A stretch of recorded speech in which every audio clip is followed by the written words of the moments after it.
նախ ուզում եմ խոսեմ երեցի կարգավիճակի մասին, որովհետև Սուրբ Գիրքը, երբ որ կարդում ենք Տիմոթեոսի թղթի մեջ, որ եւ նաեւ Տիտոսի թղթի մեջ, երբ որ առաջնորդներին երեց անվանում, այս երեց բառը հունարեն պրեսվիտեր բառն է, որ նշանակում է վերևից դիտող։ Եվ եթե երեցի կարգավիճակի մասին մենք խոսելու լինենք, երեցը միևնույն ժամանակ թե առաջնորդ է եւ թե ծառա է։ Այս երկուսի համադրությունն այնքան դժվար է պահել, որովհետեւ երբ որ դու առաջնորդ ես, դու ասող ես, բայց երբ որ դու ծառա ես, դու ոտքեր լվացող ես։ Եվ միևնույն ժամանակ համատեղել առաջնորդ եւ ծառա կարգավիճակները բավականին դժվար կարգավիճակ է, որտեղ մենք փորձառության մեջ տեսնում ենք, որ առաջնորդներ կան, որոնք իրանց առաջնորդ դիրքի մեջ գուցե մի փոքր չափն անցնելով մարդկանց ծառայեցնում են իրենց եւ հաջորդը տեսնում են, որ առաջնորդներ կան, որոնք ծառա կարգավիճակով այնքան են այս առաջնորդ դիրքը մի կողմ թողնելով, որ իրանք պարզապես ծառայի կարգավիճակ են ունենում եւ ժողովուրդը սկսում է շահագործել որպես ծառաներ։ Բայց հավատում եմ, որ առաջնորդ լինելը դա աստվածային մի կարգավիճակ է, երբ որ ինչ անում առաջնորդը, առաջնորդի գործառույթը սա է, որ ինքը պետքա տեսնի Աստված ինչ է ուզում հոտի համար, Աստված ինչ է ուզում ժողովրդի համար եւ ժողովրդին տանի այդ ճանապարհի մեջ, որովհետեւ հովվի գործառույթը, առաջնորդի գործառույթը սրա մեջ է կայանում, որ կարողանա ավելին տեսնի, քան ժողովուրդն է տեսնում, որովհետեւ առաջնորդը պիտի տեսնի այն ինչ որ Աստծո սրտի մեջ կա, Աստված տեսիլք է տալիս, մենք պատմության ընթացքում տեսնում ենք, որ երկրի արարումից սկսած երկրի ամբողջ պատմության ընթացքում Աստված վերցրել է մարդիկ եւ այս մարդկանց միջոցով առաջնորդել է։ Մենք տեսնում ենք Եգիպտոսի երկրից հանելու կարգավիճակը, տեսնում ենք դատավորների ժամանակում, որ դատավորը դատավարություններ անում, տեսնում ենք թագավորների ժամանակաշրջանում եւ միշտ եղել է մեկը, ով առաջնորդել է ժողովրդին։ Եվ սրանից կախված, եթե այդ առաջնորդը աստվածավախ առաջնորդ է եղել, Աստծո ժողովրդին տարել Աստծո ներկայության մեջ օրհնություն ա եղել ժողովրդի համար, բայց երբ որ ունեցել է տկարություններ, ունեցել է սխալներ, ունեցել է սխալ սրտի դիրք, ժողովրդի համար չարիք ա եղել։ Եվ այս կարգավիճակը միշտ էական կարգավիճակ է, թե ինչպիսին կլինի առաջնորդը եւ ինչքանով կտեսնի Աստծո կամքը։ Եվ ես հավատում եմ, որ առաջնորդի համար կարևորագույն հանգամանքներից մեկը սա Աստծո հետ մտերմությունը եւ Աստծո կամքը տեսնելն է, որտեղ եթե առաջնորդը չտեսավ Աստված ուր առաջնորդում, այս առաջնորդը կտանի այնտեղ, որտեղ իր սիրտն է ուզում ժողովրդին, բայց չի տանի այնտեղ, որտեղ Աստված է ուզում։ Իսկ Աստծո հոտը, սա Աստծո հոտն է, սա մարդու հոտ չի, եւ Աստված իր հոտն ունենալով, Աստված իր հոտի համար հատուկ ծրագիր ունի։ Ամեն եկեղեցի իր կանչվածությունն ունի, եւ ես հավատում եմ, որ այս եկեղեցու կանչվածությունը լինելով այրվող մորենի, որ մարդիկ կգան եւ Աստծո կրակը կվերցնեն, Աստծո հետ հանդիպում կունենան, այս եկեղեցին պիտի լինի տեղ, որտեղ Աստված բնակվում է եւ Աստված իր կրակով եւ իր ներկայությունով կարողանում է հանդիպել մարդկանց եւ մարդկանց կյանքի մեջ իր տեսիլքը դնել։ Ամեն եկեղեցի իր առավելությունները, իր պարգևները եւ իր թույլ կողմերն ունի, բայց երբ որ մենք տեսնում ենք Սուրբ Գրքի մեջ Աստծո կանչը եւ Աստծո կամքը եկեղեցու համար, մենք տեսնում ենք, որ Աստված իր եկեղեցու համար, իր ժողովրդի համար միշտ խորհուրդ մտադրություն ունեցել է, եւ այս մտադրությունն ու խորհուրդը միշտ հասանելի է եղել Աստծո կամքի մեջ։ Եվ եթե առաջնորդ կարգավիճակի մասին խոսելու լինենք, որ առաջնորդը ինչ գործառույթ պիտի ապահովի, առաջնորդը պիտի կարողանա առաջնորդել, բայց հակադարձ մի հանգամանք կա։ Պետք է ժողովուրդը կարողանա իրավունք տա առաջնորդին, որ ինքը կարենա առաջնորդի։ Եթե դուք չուզենաք, որ ես առաջնորդեմ ձեզ դեպի Աստծո կամքի մեջ կամ որպես առաջնորդ դինեմ ձեզ համար, ես դա չեմ կարող անեմ։ Եվ ուզում եմ, որ այն որ ասում ա ծուր նստենք դու խոսանք, այսօր ուզում եմ այդ անենք, իրար հետ պարզապես զրուցենք։ Եթե առաջնորդ, բայց միևնույն ժամանակ ծառա, եւ դուք իմ ենթակաները չեք, որովհետև Աստված այդ ձև չի նախասահմանել։ Տեր Հիսուսը ասում էր, եթե դու ուզում ես առաջնորդ լինես, դու պետքա ծառա լինես։ Ուզում ես մեծ եղնես, պետքա ոտներ լվացող լինես։ Ինչ արեց Տեր Հիսուսը։ Տեր Հիսուսը վերցրեց արեց մի բան, որ անում էին ծառաներից ամենափոքրերը։ Եթե տան մեջ ասենք 5 հատ ծառա կար, ծառաներից ամենաստորադասը անում էր այն, ինչ որ արեց Տեր Հիսուսը, տաշտը բերում էր, ոտները լվանում էր։ Եվ Տեր Հիսուսը, երբ որ արեց այս գործողությունը, Տեր Հիսուսն աշակերտներին ասավ. ես ձեզ օրինակ տվեցի, որ դուք էլ միմյանց ոտքեր լվաք։ Եվ եթե առաջնորդ, բայց միևնույն ժամանակ ծառա, այս ծառա կարգավիճակը չի ենթադրում, որ օգտագործի մնացածին իր անձի շահի համար կամ իր անձնական օգուտի համար, բայց միևնույն ժամանակ այս ծառա եւ առաջնորդ կարգավիճակին զուգահեռ մի հաջորդ գործառույթ կա։ Տեր Հիսուսը նախասահմանել է եկեղեցուն որպես մարմին, Տեր Հիսուսը գլուխը լինելով, մարմինը ամեն անդամ մարմնի մի մասնիկ լինելով։ Եվ ուզում եմ Եփեսացիս թղթից մի հատված մեջ բերեմ, 4 գլուխ 15-16 համարները։ Բայց ճշմարիտ լինելով սերի մեջ, աճենք նրանում ամեն բանով, որ է գլուխը, Քրիստոսը, որից բոլոր մարմինը միասին կազմվելով եւ միասին հարմարվելով ամեն հոդվածի ձեռնատվությամբ ամեն մեկ անդամի ներգործության չափով մարմնին աճիլը գործում է իր անձը սիրով շինելու համար։ Եթե մի քիչ մեր բառապաշարով կամ մեր մտքի ձևակերպումով ասենք, այս հատվածի իսկությունը սա է, որ Տեր Հիսուսը լինելով մարմնի գլուխը, մարմինը աճում է, բայց մարմինը ինչպես է աճում, ամեն անդամի միջամտությունով, ամեն անդամի ներգործությունով։ Եվ եթե մեզանից ամեն մեկը լինելով այս եկեղեցու մարմին, ուզում է Աստծո թագավորությունը տարածվի, ուզում է այս եկեղեցին լավ լինի, մենք կարանք նկատենք թերություններ, կարանք նկատենք տկարություններ։ Այնձև ոնց որ յուրաքանչյուր ընտանիք ունի իր տկարությունը, ունի իր խնդիրը, ցանկացած եկեղեցի ունի իր տկարությունը, բայց որն է սրա լուծման եղանակը։ Սուրբ Գիրքն ասում է, որ եկեղեցու աճը տեղի ունենում ամեն անդամի ներգործությունով, երբ որ ամեն անդամ իր բաժինը ներդնում եկեղեցու շինության համար։ Եկեք մի հատ հիշենք ամեն մեկս մեր անցնող մի ամիսը, անցնող մի քանի ամիսը, անցնող մի տարին։ Եկեք հիշենք տենանք ինչով ենք օգտակար եղել եկեղեցու շինությանը։ Գուցե մի քանի մարդիկ կան, որոնք ավելի ակտիվ են, քան մնացածը, եւ այս մարդիկ ավելի շատ ներգործություն ունեն, բայց մեզանից ամեն մեկը պետք է մտածի, ես ինչով եմ նպաստել եկեղեցու շինությանը, որտեղ սա Տեր Հիսուսի մարմինն է երկրի վրա։ Ես մի քիչ ավելի ուշ կխոսեմ եկեղեցու կանչվածության, եկեղեցու գործառույթի, ճիշտ այնձև ոնց որ ամեն անհատի, բայց մեզանից ամեն մեկը կարծում եմ տեղին է, որ պատասխանատվություն վերցնի իր վրա եկեղեցու համար շինություն լինելու, որտեղ Աստծո կանչը ամեն մեկի համար եւ Աստծուց դրված պատասխանատվությունը ամեն մեկի վրա այս բաժնի մեջ գործում է։ Եվ եթե դու նկատում ես եկեղեցում որևէ խնդիր, առաջի բանը, որ դու պետք է անես, դու պետք է ինքդ քեզ հարցնես, ես ինչով կարող եմ օգտակար լինել, որպեսզի այս խնդիրը լուծվի։ Եթե գործնական,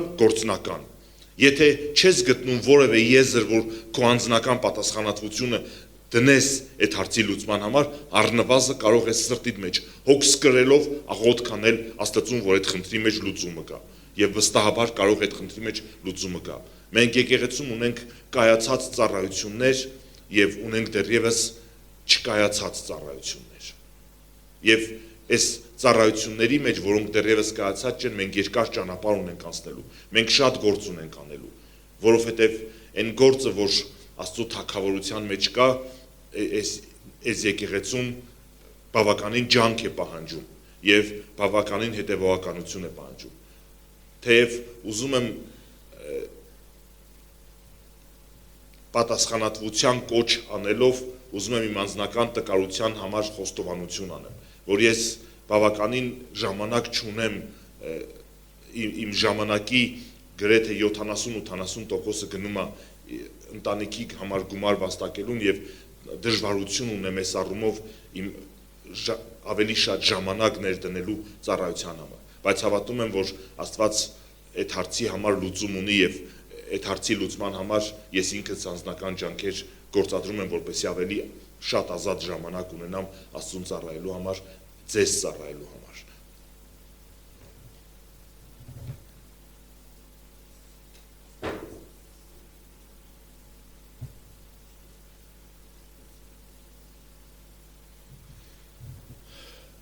Եթե հովվի առաջնորդի պատասխանատվության մասին խոսելու լինենք, մենք տեսնում ենք, ինչպես քիչ առաջ հիշատակեցի, մենք տեսնում ենք, որ պատմության ընթացքում առաջնորդի տկարության պատճառով ժողովուրդը տուժել է։ Եթե որևէ անհատ իր համար կարող է մի փոքր իրան թույլ տա, որ մի քիչ տկար եղնի, միառժամանակ մի քիչ տկար եղնի, հետո մի քիչ իրան նորից ընծայում ցուցաբերի Աստծուն, առաջնորդը չի կարող իրան այդ ձև բան թույլ տա։ Որովհետև եթե դու մի փոքր ընծայումը թուլացրեցիր Աստծուն, մի քիչ ջանքը թուլացրեցիր Աստծուն հետևելու, դրանից կարող ես տուժել մենակ դու։ Ու մի փոքր էլ գուցե կողքի մարդիկ, քեզ մտերիմ մարդիկ նկատեն այս հանգամանքը, բայց եթե առաջնորդը իր ընծայումը թուլացրեց, սա խորապես բացասական ազդեցություն է ունում հոտի ընթացքի վրա, բայց Աստծու կոչումը մեզանից յուրաքանչյուրի համար նա է, որպեսզի մեզանից ամեն մեկը շարունակաբար խորը գնա Տիրոջ հետ հարաբերության մեջ եւ Տիրոջ ընծայման մեջ։ Առաջնորդը պարտավոր է միշտ զգաց լինել։ Ես երբ որ նախորդ կիրակի անցած կիրակիներին խոսում էի, երբ որ այդ հանձնումը տեղի ունեցավ, ես մի փոքր ասեցի, որ ես անգամներ ուզեցել եմ, որպեսի մի կողմ դնեմ այս պատասխանատվությունը, որովհետև սա պատասխանատվություն է եւ ոչ թե արտոնություն։ Գուցե մարդիկ կա մտածում են սա տիտղոս է, սա դիրք է, բայց Սուրբ Գիրքը ներկայացնում է, որ հովիվը պատասխանատվություն է կրում հոտի ընթացքի համար եւ հոգիների փրկության համար եւ պատասխան պիտի տա Աստծո առաջ։ Մենք մեր համար մտածում ենք, որ դե ես տենաս որ կանգնեմ Աստծո առաջ կկարենամ իմ կյանքի համար պատասխան տամ, թե չեմ կարենա պատասխան տամ։ Ու ամեն մեկս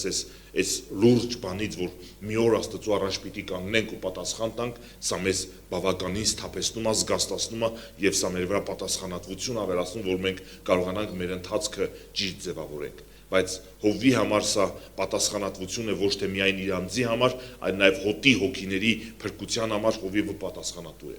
Եվ սա է պատճառներից մեկը, որ հովվի վրա պատասխանատվություն լինելով ինքը պիտի կարողանա ճիշտ առաջնորդի հոտին, որովհետև մենք կարող ենք առաջնորդել հոտին պարզապես յոլա տանելով, այն որ տենց հովիվներ կան, չէ, ես օրինակ մեր համայնքում, երբ որ երեխա էի, գիտեի, որ մարդիկ կային, որ այդ օրը կովերին տանում էին արածացնելու, կովերը քիչ կաթ էին տալի, ինչի, որովհետև յոլա էր տանում, ձեռի հետ տանում, մեր օրը մթնացնում, գալիս էր, մարդիկ կար, որ տանում էին, իրանք մի քիչ շատ էին հոգնում, բայց տանում էին այնպես տեղեր, որտեղ լավ արոտ կար, եւ այդ օրը կովերը լավ կաթ էին տալիս։ Մենք հովիվը կարա ձեռի հետ առաջնորդի հոտը, բայց մի օր Աստծուն պատասխան տալու դրա համար։ Ինչի, որովհետև անձնական տկարությունը այս հանգամանքի մեջ գործոն է, որովհետև դու կարաս անձնապես տկար լինես, երբ որ հովիվը սուրբ չի կարա սրբության մասին խոսա, երբ որ հովիվը ընծայված չի կարա ընծայման մասին խոսա հոտին, երբ որ հովիվը իր անձը չի դնում, իր խաչը չի վերցնում ու Տիրոջ է հետևում, հովիվը չի կարա այս մասին խոսա։ Ինչի, որովհետև դու չես կարա այստեղից խոսած մարդկանց ասես անձները տուրացես ու դուք տենաս, որ դու քո անձը ուրացած չես, դու չես կարող այդ կոչն անես։ Հետևաբար հովիվը միշտ պարտավոր է, առաջնորդը միշտ պարտավոր է ընծայված լինի եւ այստեղից հոտին առաջնորդի դեպի Աստծո կամքի մեջ։ Եվ այստեղից մենք հովիվները միշտ աջակցության եւ օգնության կարիք ունեն։ Ես ուզում եմ եկեղեցու եւ անհատի պատասխանատվության մասին խոսեմ։ Եթե մի քիչ մինչև այս բաժինը փորձեցի լուսաբանեմ այն ընթացքը, որտեղ հովիվների տկարությունը, իրանց առավելությունները եւ իրանց պատասխանատվության մասին խոսեմ, հիմա մի փոքր ավելի ուզում եմ անհատի եւ եկեղեցու պատասխանատվության մասին խոսեմ։ Մենք ճանապարհ ունենք իրար հետ անցնելու, բայց այս ճանապարհի մեջ մենք կարիք ունենք բացահայտելու որն է Աստծուց հիմնական կոչումը եկեղեցու համար։ Աստծու հիմնական կոչումը եկեղեցու համար 3 կետով եմ առանձնացրել։ Առաջինը Սուրբ Հոգով լցվել։ Եկեղեցու եւ անհատի պատասխանատվությունը Սուրբ Հոգով լցվելն է։ Ճիշտ այնձև ոնց որ հովիվն իր անձից որևէ բան չի կարող անի, որտեղ ինքը իր ուզաստեղը չի առաջնորդում, հովի պետքա տենա Տերն ուր ուզում իր հոտին առաջնորդի, որտեղ կարող է ընթացք կա, որ Աստված ուզում է եկեղեցուն առաջնորդի, օրինակի համար սրբության նյութը ուսումնասիրելով դեպի սրբության մեջ քաշելով։ Ժամանակ կա կարող է Աստված ուզում է Սուրբ Հոգու պարգևների մեջ առաջնորդի եկեղեցին, որ Սուրբ Հոգու պարգևներով լցվի, եւ հովը պետքա տեսնի ինչի մեջ Աստված ուզում առաջնորդի եկեղեցին, բայց յուրաքանչյուր անհատ իր կյանքի վրա պատասխանատվություն ունի եւ եկեղեցին ընդհանուր պատասխանատվություն ունի Սուրբ Հոգով լցված լինելու, որտեւ եթե եկեղեցին Սուրբ Հոգով լցված չի, նա ընդամենը դառնում է կրոնավոր մարմին եւ նույնպես անհատը, երբ որ Սուրբ Հոգով լցված չի, ինքը աստվածպաշտության կերպարանքն ունենում է, բայց զորությունն ուրացած է առնում։ Իսկ Պողոս առաքյալը եկեղեցու համար զգուշացում ունի եւ ասում է, որ հերթին օրերում, վերջին օրերում հոգին հստակ հայտնի բացահայտում է, որ մարդիկ պետք է աստվածպաշտության կերպարանք ունենան, բայց նրանց զորությունն ուրացած եղնեն։ Երբ որ դու ունես աստվածպաշտության կերպարանք, երբ որ դու ունես հավատացյալի անուն, հավատացյալի վարքագիծ, ինչ որ առումով, բայց երբ որ դու տեսնում ես քո ներսը, դու տեսնում ես, որ կյանքը բացակայում է, Աստծո հոգու կյանքը այն շարժը բացակայում է, Սուրբ Հոգին քեզ չի առաջնորդում, Սուրբ Հոգին քեզ չի ուղղորդում, Սուրբ Հոգին քեզ հայտնություններ չի տալիս, Սուրբ Հոգին քեզ չի հանդիմանում, Սուրբ Հոգին քեզ չի խրատում, Սուրբ Հոգին քեզ չի մղում որոշակի գործողությունների, ու դու տեսնում ես, որ այդ կյանքը, որ դու պետքա Աստծմով առաջնորդված լինես, դու տեսնում ես, որ այդ գործառույթը բացակայում է քո կյանքից։ Եվ ես հավատում եմ, որ եկեղեցու համար եւ յուրաքանչյուր անհատի համար Աստծո կոչումը սա է, որպեսի լցված լինի Սուրբ Հոգով, որովհետեւ որն է Աստծո որդիների նկարագիրը, ասում է Սուրբ Գիրքը, Աստծո որդիների նկարագիրն է, որ նրանք առաջնորդվում են Սուրբ Հոգով։ Ես մասին խոսում եմ Հռոմեացի 8-րդ գլուխը։ Եվ եթե դու ուզում ես քո մասին նկարագիր տա Աստված, որովհետեւ մարդիկ կա, չէ, որ գնում են աշխատանքի, մեր մոտ այդքան է ձև չի, բայց շատ ավելի կիրթ երկրներում է ձև է, եթե դու գնում ես միտեղ, քո համար պետքա նկարագիր տրվի։ Անկամ խորհրդային տարիներին էր այդ ձև, որ նկարագիր էին տալիս։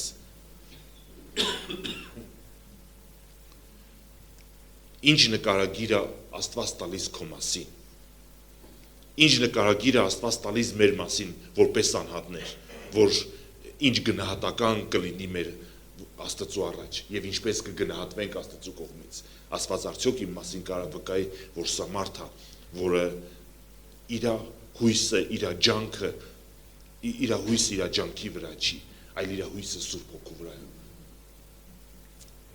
Երկրորդ բանը, որի մասին ուզում եմ խոսամ, որ յուրաքանչյուր անհատի եւ եկեղեցու պատասխանատվությունն է անձուրած կերպով խաչը վերցնել եւ գնալ Տեր Հիսուսի հետևից։ Գիտեք, սա հեշտ չի, երբ որ դու պետքա անձը տուրանաս ու խաչդ վերցնես ու գնաս Տեր Հիսուսի հետևից, բայց սա այն քայլն է, որ դու պետքա անես Աստծո առաջ, որովհետեւ եթե դու դա չանես, դու կենթանի կմնաս եւ ադամական բնույթը կսկսի դրսևորվել։ Ես եթե որպես անհատի մասին խոսելու լինեմ, մեր հիմնական պատասխանատվությունը սա է՝ լցվել Սուրբ Հոգով, առաջնորդվել Սուրբ Հոգով, մատչելի լինել Սուրբ Հոգու համար, որովհետև եթե դու սրբություն ես ուզում, Սուրբ Հոգին է քեզ սրբության տանողը։ Եթե դու պարգևների գործ ես ուզում, Սուրբ Հոգին է սրան տանողը։ Եթե դու ուզում ես Աստծո կողմից գործածվես, Սուրբ Հոգին է սրան տանողը։ Ինչ որ ուզում ենք, Սուրբ Հոգին է անողը։ Եվ մեզ համար պարզապես պետք է մատչելի լինենք Սուրբ Հոգու համար, որ այն ինչ որ Աստված նախասահմանել է մեզ համար, այն ինչ որ Աստված մտադրվել է մեզ համար, Սուրբ Հոգին իր գործի մեզ համար։ Բայց մենք հաջորդ եզր ունենք։ Այսինքն իմ հաջողվելը կախված է Սուրբ Հոգով լցված լինելուց, իմ հաջողվելը կախված է թե ինչքանով ես թույլ կտամ, որ Սուրբ Հոգին իմ կյանքը օրհնի, ինձ առաջնորդի եւ ինձ հաջողի։ Բայց հաջորդ մի եզր կա, որ ես իմ մեջ տենում եմ, որ այն ադամական բնույթից եղող մարմնավոր ցանկություններ կա։ Եվ իմ գործը որն է, ընդամենը թույլ տալ Սուրբ Հոգուն, որ իմ կյանքի մեջ բերի այն ինչ որ Աստված մտադրվել է, որ Սուրբ Հոգին բերի, որ ես ունենամ։ Եվ հաջորդ բանը նա է, որ ես երբ որ ադամական ցանկությունները բարձրանում են, ես սրանք մերժեմ, ես անձը սուրանամ, որովհետև ես հավատում եմ, որ յուրաքանչյուր անհատի հիմնական պատասխանատվությունը այս երկու բանի մեջ է, որ ինքը կարենա իր Սուրբ Հոգու համար ծարավ ունենա, որ Սուրբ Հոգով լցվի, ծարավ ունենա, որ Սուրբ Հոգին իր կյանքի մեջ գա եւ անընդհատ աղոթի, որ Սուրբ Հոգով լցվի, եւ երկրորդ բանը սա է, որ ինքը կարողանա թախանձի Աստծուն, որ հանկարծ ուշքը չգցի մի կողմ մեղքերի վրա, ադամական ցանկությունների եւ ընտրությունը տա մեղքերին եւ ադամական բնույթի ցանկություններին։ Եվ մեր հաջորդ երկրորդ գործառույթը սա, որ մենք մեր անձը ուրանանք, մեր խաչը վերցնենք ու գնանք Տեր Հիսուսի հետևից։ Սա է մեր կոչումը, մատչելի լինել Սուրբ Հոգու համար եւ ընտրությունը թեքել դեպի հոգեվոր բաները, ընտրությունը թեքել դեպի հոգու բաները։ Արդյոք այս երկու բաների մեջ հաջողված ես։ Արդյոք հետաքրքրված ես Սուրբ Հոգով լցվելու մեջ եւ արդյոք հետաքրքրված ես անձը տուրանալու, խաչդ վերցնելու եւ Տեր Հիսուսին հետևելու համար։ Մենք ասում ենք Տեր Հիսուսին հետևել ու գուցե սրան այդքան արժանի ուշադրություն չենք դարձնում այս մտքին, այս գաղափարին, բայց Տեր Հիսուսին հետևել սա նշանակում է, որ անընդհատ ուշ կտիրա վրա պահես։ Եթե ուշք ու միտքիդ պահես քո մարմնավոր ցանկությունների վրա, դու չես կարա Տեր Հիսուսին հետևես, բայց երբ որ սրանք մի կողմ ես գցում, սա ուրանում ես, սա մերժում ես եւ աշկդ Տեր Հիսուսի վրա է, որ ուր է ինքը գնում, ուր է քեզ առաջնորդում, ինչ է ուզում ինքը քո համար, կախված քո անգամ րոպեներից մինչև քո կյանքի օրերի, ամիսների, տարիների կտրվածքով, ինչ է ինքը կարճաժամկետ եւ երկարաժամկետ ուզում քո համար, ինչ ցանկություններ ունի նա քո համար։ Եվ երբ որ մենք մեր ուշք ու միտքը պահում ենք Տեր Հիսուսի վրա, որ ուր առաջնորդում մեզ ու մենք մեզ տեսնում ենք հետևորդ կարգավիճակի մեջ, մենք ճիշտ դիրքի մեջ ենք։ Արդյոք հետևում ես Տեր Հիսուսին, արդյոք նայում ես, թե ինքը ինչ ակնկալիք ունի քեզանից։ Եվ սա կենտրոնական գաղափար է անհատի եւ եկեղեցու համար։ Եվ Աստծո կոչումն է եկեղեցու համար, որպեսզի եկեղեցին նախ Սուրբ Հոգով լցված լինի, պարգևներով գործող եղնի, Աստծո կյանքով լիքն եղնի, Աստծո ներկայությունով լիքն եղնի, որ եկեղեցին միևնույն ժամանակ եւ անհատը միևնույն ժամանակ կարողանա իր հայացքը մարմնավոր ցանկություններից թեքած լինելով, մերժելով մարմինը եւ մարմնավորությունը, մերժելով աշխարհը, որտեղ ինչ է աշխարհի մեջ, աշխարհի իսկությունը, աչքի ցանկություն, մարմնի ցանկություն եւ այս կյանքի ամբարտավանություն։ Եվ այս երեք հիմնական բաներն են, որոնք բնորոշում են մարմինը եւ աշխարհը։ Եվ եթե մենք սովորենք մեր աչքի ցանկությունները մերժել, մեր մարմնի ցանկությունները մերժել եւ այս կյանքի հպարտությունը, ամբարտավանությունը մերժել, մենք այլ մեր սրան հակառակ մեր հայացքն ուղենք դեպի Տեր Հիսուսը, թե ուր եւ ինչի է առաջնորդում նա մեզ, մենք կլինենք Աստծո կամքի կենտրոնում։ Եվ երրորդ բանը, որ ուզում եմ որպես եկեղեցու կոչում, կանչվածություն եւ յուրաքանչյուր անհատի կանչվածություն ներկայացնեմ, սա Աստծո թագավորությունը ներկայացնելն է։ Մեզանից յուրաքանչյուրը ներկայացնում է Աստծո թագավորությունը։ Մեզանից յուրաքանչյուրը իր գտնված տեղի մեջ, որտեղ որ կմտնի, աշխատանքի վայրում կլինի, հասարակության մեջ կլինի, ուսման թե հարևանների շրջապատում կլինի, ներկայացնում է Աստծո թագավորությունը։ Մենք կամ լավ ենք ներկայացնում այդ թագավորությունը, կամ վատ ենք ներկայացնում այդ թագավորությունը։ Մենք կամ արժանի ենք ներկայացնում, կամ անարժան կերպով ենք ներկայացնում։ Եզեկիելի մարգարեության մեջ Աստված ասում էր, որ ես կսրբեմ իմ սուրբ անունս, որ դուք ձեր մտած ազգերի մեջ պղծեցիք։ Ես կանեմ դա։ Մի հետաքրքիր բան, մարդը կարա իր գտնված վայրի մեջ Աստծո սուրբ անունը պղծի։ Մենք կարանք ներկայանանք որպես քրիստոնյա կամ մեր մասին իմանան, որ մենք քրիստոնյա ենք, բայց երբ որ մեր մասին իմանան, իրանք պատկերացում կազմեն, որ ինչքան վատն են քրիստոնյաները։ Եվ յուրաքանչյուր քրիստոնյա կանչված է Աստծո թագավորությունը ներկայացնելու։ Տեր Հիսուսն ասում էր, երբ որ գնաք միտեղ, ասեք երկնքի թագավորությունը մոտեցել։ Երբ որ ես ու դու մտնում ենք մի միջավայր, մենք կարանք համարձակ ասենք երկնքի թագավորությունը մոտեցել է ձեզ։ Մենք ներկայացնում ենք արդյոք երկնքի թագավորությունը, որտեղ այդ թագավորությունը սրբության թագավորություն է, այդ թագավորությունը զորության թագավորություն է, այդ թագավորությունը Աստծո ներկայությունով լիքը թագավորություն է։ Արդյոք մենք կրում ենք Աստծո թագավորությունը մեր կյանքի մեջ, որպես անհատ եւ որպես եկեղեցի։ Եվ եթե մենք հետաքրքրված ենք, որ Աստծո թագավորությունը կա, մենք պետքա պատասխանատվություն կրենք մեր ուսերի վրա Աստծո թագավորությունը ճիշտ ներկայացնելու, Աստծուն մտերիմ լինելու, Աստծո կյանքը կրելու, Աստծո թագավորությունը կրելու մեր կյանքի մեջ։ Եվ եկեղեցու կանչվածությունը սա է, որպեսզի Սուրբ Հոգով լցված լինի, որպեսզի անձը ուրացած լինի եւ այս ամենով ներկայացնի Աստծո թագավորությունը երկրի վրա։ Մենք կարանք Աստծո մասին ասենք, որ Տերը բժշկող է, բայց մարդիկ տեսնում են արդյոք, որ Տերը բժշկող է։ Արդյոք տեսնում են մարդիկ, որ Տերը հրաշքներ է անում։ Մենք կարանք ասենք Աստծո թագավորությունը զորության թագավորություն է, որ Սուրբ Հոգին խոսացող է, բայց արդյոք մեր կյանքի մեջ Սուրբ Հոգին խոսում է։ Արդյոք Սուրբ Հոգին կարող է մեզ հանդիմանի, արդյոք Սուրբ Հոգին կարող է մեզ քաջալերի, մեզ ոգևորի, մեզ ուղղորդի, կամ արդյոք մեր միջոցով Սուրբ Հոգին խոսում է մարդկանց հետ։ Որովհետև մենք կարանք մեկի համար աղոթք անենք, բայց աղոթք անելով կարանք Աստծուց բան խոսք լսենք, խոսք ընդունենք ու այս մարդուն տանք, քաջալերենք, ասենք, ես հարևանիդ ասես, ես քո համար աղոթում եի, որ Տերը քեզ ապաշխարություն տա, Տերը քեզ խոսք տվեց, ասավ, որ քո ընտանիքի մեջ ես ինչ խնդիր ունես, այս ձև լուծվելու է այդ խնդիրը։ Ու այս մարդիկ կտենան, որ Աստծո թագավորությունը կյանքով լիքն է, Աստված ներկա է մեր կյանքի մեջ։ Եվ այս թագավորությունը ոչ միայն խոսքով կազդի, որ Պողոս առաքյալն ասում էր, մեր քարոզչությունն եղավ ոչ թե մարդկային իմաստության պատիժ խոսքերով, համոզիչ խոսքերով, այլ Աստծո զորությունով եղավ մեր քարոզչությունը։ Արդյոք մենք որպես եկեղեցի ներկայացնում ենք Աստծո թագավորությունը արժանի կերպով եւ զորավոր կերպով։ Այն թագավորությունը,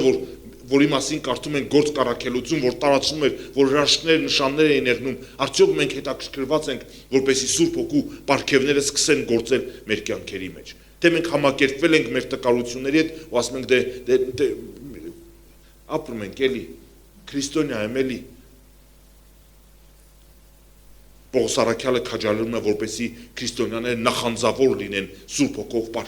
Սուրբ Հոգու պարգևներով գործելու։ Եվ մեզանից յուրաքանչյուրը պետքա նախանձավոր լինի, որ Աստծո թագավորության դեսպան եւ վկա լինի։ Մենք ներկայացնում ենք Աստծո թագավորությունը, մենք կամ լավ ենք ներկայացնում Աստծուն եւ իր թագավորությունը, մենք կամ վատ ենք ներկայացնում Աստծո թագավորությունը եւ Աստծուն։ Եվ մեզանից յուրաքանչյուրի վրա պատասխանատվություն կա, որ մենք մեր մտած տեղերի մեջ Աստծո արժանի կերպով ներկայացնենք, Աստծուն որպես զորավոր, որպես հրաշագործ, որպես փրկող, որպես սուրբ, որպես բարեգութ սիրող Աստված ներկայացնենք։ Բայց եթե մենք Աստծուն սիրող Աստված փորձենք նկարագրենք, բայց մեր կյանքի մեջ մարդիկ այդ սերը չտենան, մարդիկ չեն հավատա, որ Աստված սիրող Աստված է։ Բայց մենք կանչված ենք Աստծուն եւ իր թագավորությունը ներկայացնելու։ Պողոս առաքյալն ասում էր. ընթացքս կատարեցի, պատերազմս պատերազմեցի եւ հավատքս պահեցի։ Տեր Հիսուսն ասում էր, երբ որ մարդու որդին գա, արդյոք երկրի վրա հավատ կգտնի։ Այսօր այնքան կերպեր կա մեր խնդիրներին լուծում տալու, մեր տկարությունների մեջ, մեր իրավիճակների մեջ լուծում բերելու, որ գուցե մենք այդքան էլ չենք դիմում Աստծո օգնությանը եւ մեր հավատքը չենք զարգացնում։ Հակոբոս առաքյալն ասում է, որ հարուստների եւ աղքատների մասին խոսելուց ասում է, որ աղքատները հարուստ են հավատքով։ Ինչի՞։ Որովհետեւ անճար են։ Ու երբ որ անճար են, իրանց հույսը մենակ մնում է Աստված, որ Աստծուն խնդրեն, որ Աստծուց վերցնեն։ Ինչի՞, որովհետեւ ուրիշ ելք չունեն։ Երբ որ հացի կարիք ունեն, բայց հացի հարցը չեն կարող լուծեն, երբ որ որևէ կարիք ունեն ու այդ կարիքը չեն կարող լուծեն, ուզած աշկերտները բարձրանում են երկինք, աղոթում են, Աստված պատասխանում է։ Հետո իրանց հավատքը շինվում է, քաջալերում են, նորից որևէ խնդրի համար նորից Աստծուն խնդրում են, նորից Աստծուց պատասխան են առնում։ Իսկ հարուստը հավատքը կիրառելու կարիք չունի։ Տեր Հիսուսն ասում էր, երբ որ մարդու որդին գա, արդյոք երկրի վրա հավատ կգտնի։ Արդյոք մենք իսկապես հավատում ենք Աստծուն, որ Տերը հրաշագործ Աստված է, թե մենք մեր տկարությունների մեջ ավելի հեշտ դիմում ենք դեղի օգնությանը։ Խոստովանում եմ, որ մենք շատ անգամ մեր տկարությունների մեջ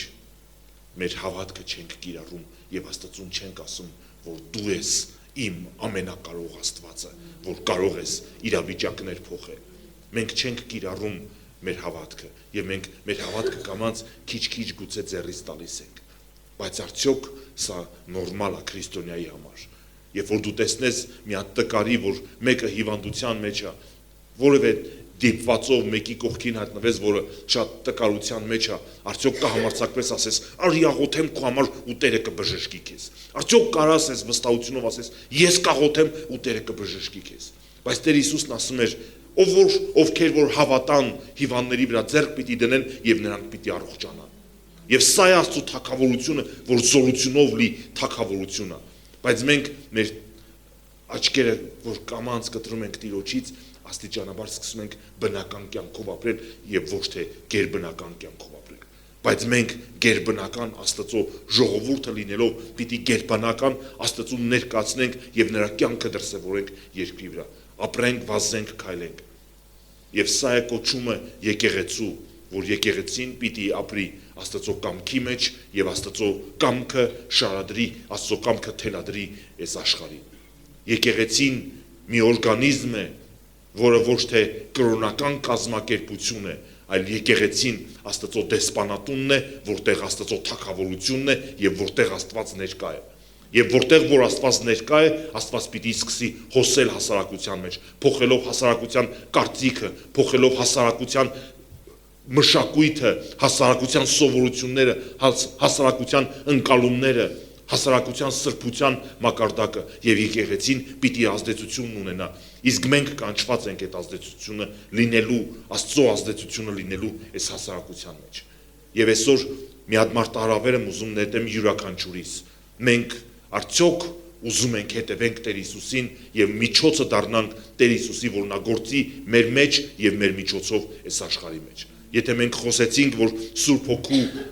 եկեղեցու եւ անհատի կանչվածությունը սա է, որպեսզի Սուրբ Հոգով լցված լինի, անձուրած լինի, Տեր Հիսուսին հետևող լինի, այս ամենով կդրսևորվի Աստծո թագավորությունը երկրի վրա։ Եվ մենք կամ թույլ կտանք, որ Տերը մեր մեջ եւ մեր միջոցով գործի, կամ թույլ չենք տա, որ մեր մեջ եւ մեր միջոցով գործի։ Եվ սա է Աստծո կամքը, որ մենք որպես մի հոտ կարողանանք իրար հետ մի թիմ դառած նախ փորձենք եկեղեցու ներսում այն մեր իրար հետ հավաքված ժամանակ սրտի մեջ խնդիր չունենանք, արգելքներ չունենանք, որովհետև եթե Աստծո ներկայությունը պիտի գա մեր մեջ, Աստծո ներկայությունը նախ կգա Սուրբ Հոգու միջոցով, այդ Սուրբ Հոգին երբ որ կգա, ինքը մեզ կփորձի մեր սրտի մեջ եղող խնդիրները վեր բարձրացնի, եկեք անտարբեր չեղնենք այս խնդիրների նկատմամբ, որ նախ մեր մեջ այդ աշխատանքը կտանի, որպեսզի մենք սկսենք մեր սրտերը մաքրագործել իր առաջ, հետո երբ որ մենք մեր սրտերը մաքրագործեցինք, եկեղեցու ներսում այդ մեր ծառայությունների մեջ կարա սկսի Աստված դրսևորել։ Որ օրինակի համար, եթե մի հատ մանկական ծառայություն ենք անում, ասենք մի ժամ կամ մի ժամ ու կես տևում է այդ մանկական ծառայությունը, կարա այդ մանկական ծառայության մեջ Սուրբ Հոգին ինձ հատուկ ձևով գա, որ երեխեքը հանդիպեն Աստծուն, որ երեխեքը վերստին ծնունդ ունենան, Սուրբ Հոգով լցվեն, որ Սուրբ Հոգով Աստծուն հանդիպած գնան, հիացմունքով իրանց տանը պատմեն, ասեն Աստծուն հանդիպել են ու իրանց ընտանիքը փոխվի։ Մենք ցանկացած ծառայության, երբ որ ես ասում եմ ծառայության մեջ Աստծո ներկայությունը գա, Աստծո կյանքը գա, Աստծո միջամտությունը գա, ես բոլոր ծառայություններն նկատի ունեմ։ Եվ այս ամեն ինչի մեջ Աստծո միջամտությունը կարա գա եւ Աստծո ազդեցությունը կարա գա, մենք Սուրբ Հոգով կարանք լցվենք եւ Աստծո թագավորությունը ներկայացնենք։ Եվ սիրելի եկեղեցի, Տերը կգա ու Տերը խոստացել է, որ կգա։ Տերը խոսացել է, որ կգա մեր մեջ, բայց Տերը երբ որ գալիս է, Տերը հետաքրքրված է, որ մեր սրտերը սկսի մաքրագործել, հետո մեր հարաբերությունները սկսի բժշկել, նախ մեր մեջ, հետո հարաբերություններ կարա սկսի ուզում է, որ բժշկի Տերը, երբ որ հարաբերությունները բժշկեց, կարա սկսի Տիրոջ գործը սկսել տարածվել ծառայությունների մեջ, երբ որ ծառայությունների մեջ տարածվեց, Տիրոջ ազդեցությունը կարա գա սկսի տարածվել հասարակության վրա, եւ Տերն ուզում է, որ գա մեր մեջ, Տերը հետաքրքրված է որ գա, այդ ոչ թե մենք ենք հետաքրքրված ասում, պետք է համոզենք, ասենք Տեր խնդրում ենք արի մեր մեջ, այլ Տերը հետաքրքրված է որ գա մեր մեջ, Տերն ուզում է որ գա մեր մեջ զորությունով գործի, մեր մեջ փառքով գործի եւ իր փառքը այս աշխարհի մեջ ներկայացնի եւ արթնությունը գա ու մարդիկ վերստին ծնվեն, այս աշխարհը գնում է դժոխք։ Վստահ եմ նորություն չեմ ասում, բայց նորության պես եմ ուզում լսվի քո ականջներին։ Այս աշխարհը գնում է դժոխք։ Ամեն օր մարդիկ մեռնում են, բայց մենք շաբաթը մի անգամ հավաքվում ենք այստեղ, իրար ջան ենք ասում, ջան ենք լսում, Աստծուն էլ ջան ենք ասում ու թողում ենք գնում ենք, բայց այս աշխարհը գնում է դժոխք։ Ու մենք պետքա այս աշխարհի դեղը դառնանք, դեղամիջոցը դառնանք, այս աշխարհի լուծումը դառնանք, այս աշխարհի համար Աստծո պատասխանը դառնանք, գնանք մարդկանց, օգնենք մարդկանց, Աստծո ազդեցությունը բերենք, որովհետև երբ որ արթնությունների ժամանակ մարդիկ արթնության ներկայացուցիչներ, արթնության կրողները գնում են հասարակության մեջ, այդ հասարակությունը փոխվում էր, այդ հասարակությունը Աստծուց ազդվում էր, Աստծո ներկայությունից ազդվում էր։ Արդյոք մենք չենք ուզում, որ այս հասարակության համար Աստծո պատասխանը դառնանք, որ մարդիկ ապաշխարեն, մեր անգամ չխոսելով, անգամ մեր ներկա լինելով այդ մարդկանց սրտի մեջ Աստծո մեղքի հանդիմանություն կա։ Մենք կարող ենք լինել Աստծո պատասխանը այս հասարակության համար եւ մենք պիտի լինենք Աստծո պատասխանը հասարակության համար։ Իսկ դրա համար պետքա Սուրբ Հոգով լցված մարդիկ, պետքա անզորած Տեր Հիսուսին հետևող մարդիկ, որպեսզի հասարակության վրա Աստծո ազդեցությունը կա։ Եվ մենք կանչված ենք դա լինելու։ Եվ մենք պետքա իրար հետ թեթևի գնանք։ Ու եթե խնդիրներ կա, եկեք մենք չփորձենք այդ խնդիրները մեկս մյուսի հետ խոսանք։ Սուրբ Գիրքը շատ հստակ ասում է, դա քանդում Աստծո թագավորությունը, դա քանդում է, դա Աստծո ազդեցությունն է քանդում եկեղեցուը, որևէ խնդիր կա, եկեք մոտենանք, իրար հետ զրուցենք, իրար հետ բացահայտենք, իրար հետ պարզենք, լուծենք խնդիրը առաջ գնանք։ Մի հատ առաջնորդ եղբոր հետ էի խոսում մի քանի օր առաջ եւ այդ ինքն ասում էր իմ մասին, ես գիտեմ ով է վատ լուրեր տարածել, ով է, ասենք,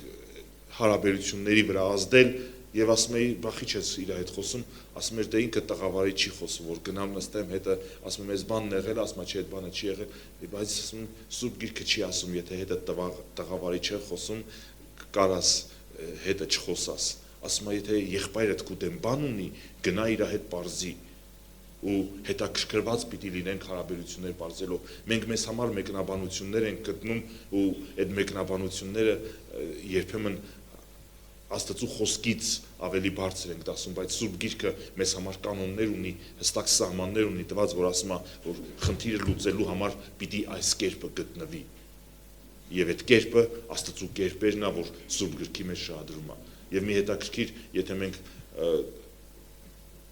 բան ունենք, դժվարություն ունենք մարդկանց հետ, որոնք մեր դեմ բան ունեն, հաշտվելու կամ խաղաղություն գտնելու, մի եղբայր ասում էր, ես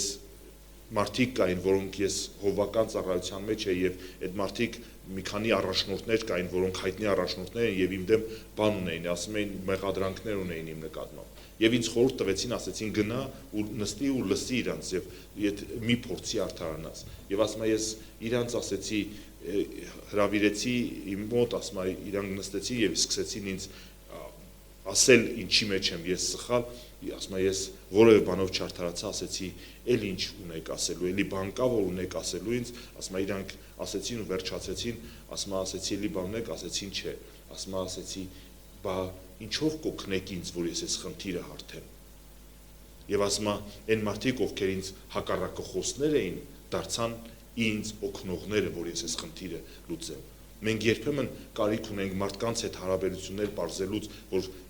դիմենք մարդկանց նրանց օգնությանը, նրանց հետ հաշտվելու, դիմելու համար, ոչ թե կարիք ունենք իրանք իրանցն ասեն, մենք էլ մեր արդարանանք, այլ փորձենք այդ մարդու հանդիմանությունը օգտագործենք որպես օգնություն մեզ համար եւ ասենք օգնի ինձ, որ այդ խնդրից դուրս գամ, օգնի, որ այդ խնդիրը լուծվի, ինչ միջոց ունես, ինչ տարբերակ ունես, որ լուծվի իմ խնդիրը եւ մենք կարիք ունենք Սուրբ Գիրքը կիրառելու մեր փորձառության մեջ, որպեսզի Աստծո օգնությունը գա։ Սիրելի եկեղեցի, մենք երկար ճանապարհ ունենք, կարծում եմ, ինչքան էլ որ ունենք ճանապարհ գնալու իրար հետ, մենք հավատում եմ, որ Աստծո օգնությունով պիտի գնանք, բայց ճիշտ հարաբերություններով։ Եվ եթե խնդիր կա, եթե առաջարկություն կա, եթե գանգատ կա, եթե որևէ դժգոհություն կա, եկեք թաքուն տեղերում չխոսանք, եկեք իրար բացահայտ ասենք, մենք ամեն անդամականի կարծում եմ հնարավորություն ունենք, իրար հետ հարցեր ենք տալիս, ասում ենք ինչ կա հաղորդության երեկոներին, հարցեր ենք տալիս ինչ առաջարկություններ կա, ինչ գանգատներ կա, եկեք եթե դժվարություն ունենք բարձրաձայնելու, թղթի վրա գրենք, թղթով փոխանցենք, բայց մեր մեջ չպահենք, որտեղ երբ որ մեր մեջ պահում ենք, դա մեզ էլ է վնասում։ Հավատում եմ Տերը այս եկեղեցու համար կանչվածություն ունի, որ այս եկեղեցին լինի մի վայր, որտեղ Աստծո ներկայությունը կա, որտեղ Աստծո կրակը կա, եւ այդ կրակը չի մարում, այդ կրակը վառվում է ու այդ կրակը չի մարում։ Աստծո կոչումը հավատում եմ այս եկեղեցու համար սա, եւ եկեք այս կոչման համաձայն մեր անձնական ներդրումն ունենանք, որպեսզի այդ կրակը չմարի, անձնական ներդրում ունենանք Աստծո ներկայության համար, որ մենք ինքներս կրելով Աստծո ներկայությունը գանք մեկտեղ եւ օգնենք այդ կրակը փոխանցենք մեկս մյուսին։ Ամենակարևոր բաներից մեկը, որ քրիստոնյան պետք է ունենա, միշտ սա ծառավն է Աստծո ներկայության նկատմամբ, սա ծառավն է Սուրբ Հոգով լցվելու։ Եթե այդ ծառավը թողեցիր, բավարարված վիճակ եղավ, ավելի լավ է մեղք ունենայիր, ծառավն էլ սրտիդ մեջ ունենայիր, քան թե որևէ մեղք չունենաս ու բավարարված քրիստոնյա եղնես, որտեղ սա քեզ կտանի լճացման, սա քեզ կտանի կրոնավորության, որ դու կրոնավոր կարգավիճակում կգտնվես, կյանքը ուրացած կերպարանքը պահելով։ Սիրելի եկեղեցի, ես հավատում եմ Տերը կոչում ունի մեզանից ամեն մեկի համար եւ այդ կոչումը սա է, որպեսզի մենք լինենք արթնություն կրած, արթնություն ունեցող եկեղեցի եւ այս արթնությունը տարածող եկեղեցի։ Եվ սա Աստծո կոչումն է հավատում եմ մեզ համար։ Կրակ ունեցող եկեղեցի եւ կրակից ծնված ծառայություններ ունեցող մարդիկ։ Եվ սա Աստծո կոչումն է մեզ համար եւ ես հավատում եմ, որ մենք պիտի ամեն ջանք գործադրենք, որպեսզի այս կոչումը, որ Աստծուց ունենք, այս կոչումն իրականացնենք Աստծո կրակը մեր մեջ պահելով եւ Աստծո կրակը մեր միջոցով տարածելով։ Եկեք կանգնենք աղոթքի։